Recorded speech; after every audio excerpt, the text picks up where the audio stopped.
চলো বন্ধুরা, অ্যালফাবেট সিরিজের এই প্রবলেমটা সলভ করে দেখে নিই এই প্রবলেমটা কিভাবে সলভ করতে হয়। আমরা কি জানি, আর কত?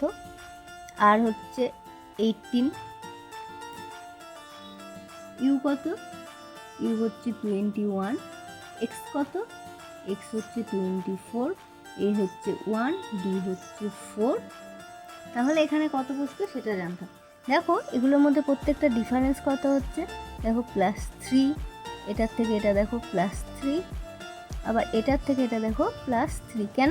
আমরা জানি লেটার কটা আছে আমাদের 26টা, তাহলে 26 + 1 কী হবে 27।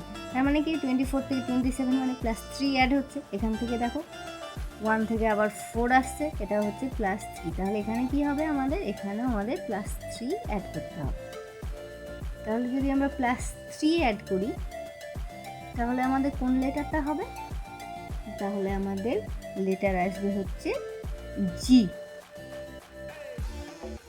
কেননা জি হচ্ছে আমাদের 7 লেটার। তাহলে কি হবে আমাদের এখানে, আমাদের অ্যান্সার হবে এখানে 1। জি হচ্ছে আমাদের অ্যান্সার। তাহলে বন্ধুরা তোমরা এই প্রবলেমটা সলভ করে বলো তো এর অ্যান্সার কী হবে, আমাকে কমেন্টে জানাবে।